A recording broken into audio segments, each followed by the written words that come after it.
Do you think you are a good investor? Do you think you can beat the market?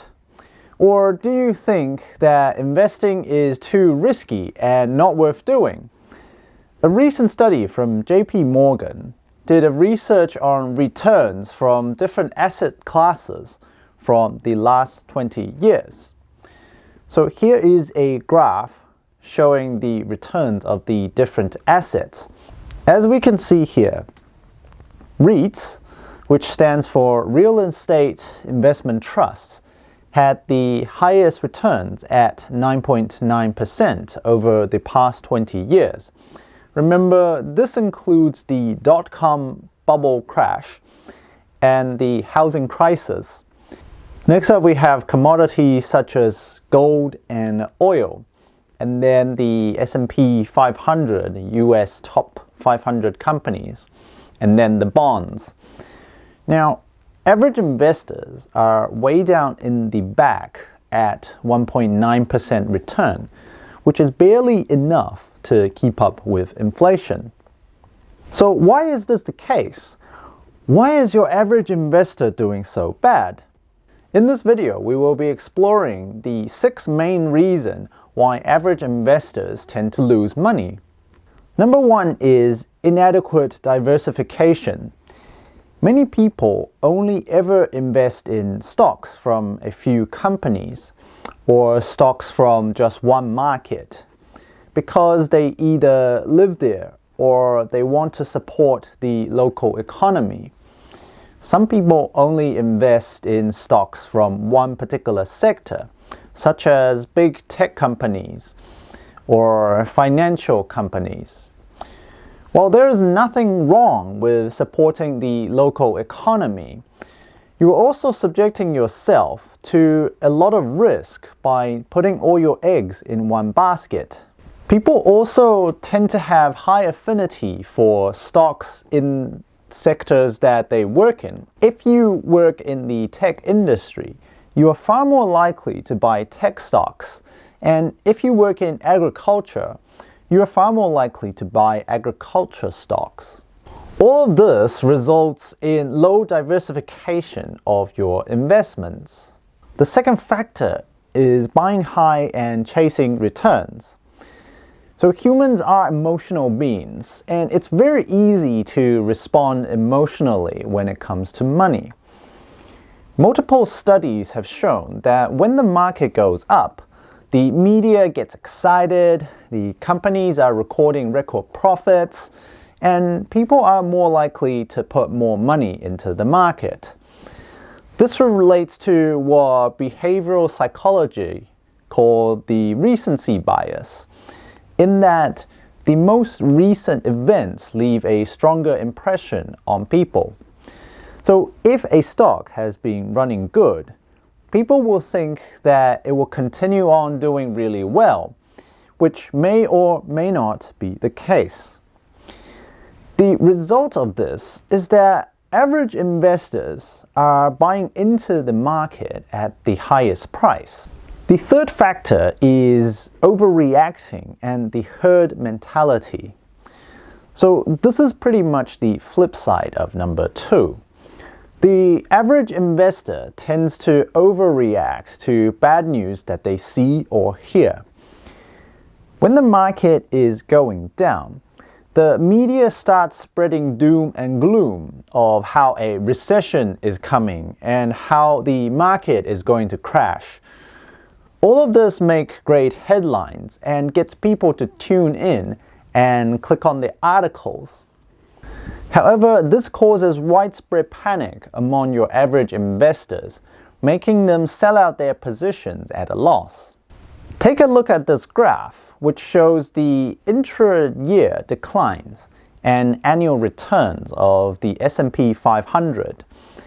The important thing to note here is that on average, there's a 13.9% drop within a year, but the market still returns positive 29 out of the 39 years.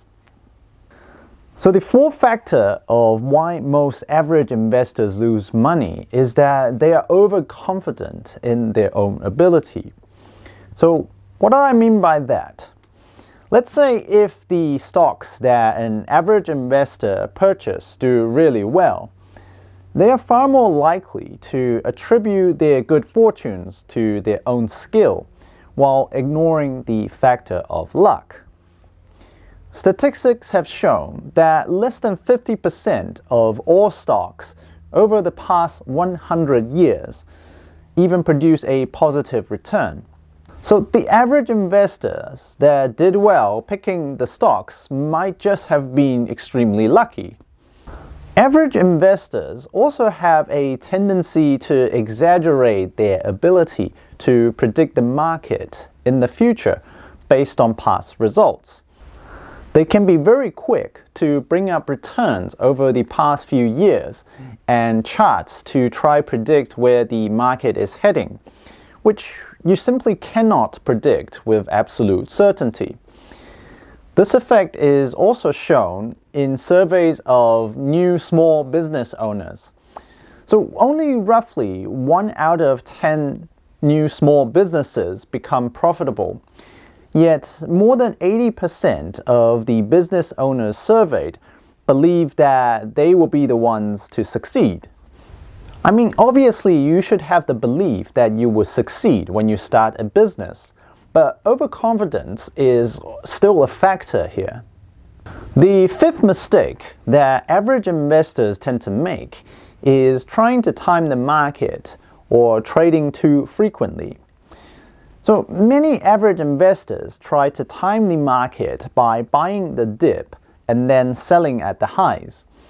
The problem with that is without lots of experience and patience, your average investor is simply terrible at timing the market. So this is a graph that shows what would happen if you miss the 10 days with the biggest gains in the stock market within the past 20 years. Your returns will be less than half the amount than if you just remain in the market the whole time. By trading too frequently, you may also incur many transactional fees. And the reason why these so-called experts constantly appear in the news is that they want to hype up the stock market so that people want to trade more, so they could charge more fees. The sixth most common mistakes of your average investors is speculating or investing based on tips from others. Now, there is a big difference between doing a proper research on a company and simply speculating and taking a punt on a company. In one of my other videos, I talked about the key points to find a good company to invest in for the long term. So check that out if you haven't already done so. Now, the average investor actually don't invest all that much, so they are constantly looking for ways to earn money in the shortest amount of time possible. This may lead to people choosing very risky investments or get-rich schemes or fall for scams that promise high returns. Many of them simply invest based on suggestions from friends, family, co-workers, online chat rooms, or forums. Now, this may be attributed to the fact that some people simply don't want to take responsibility for their own investments, so they can have someone to blame if the investments ever go wrong. So here we have 6 main reasons of why your average investors tend to lose money.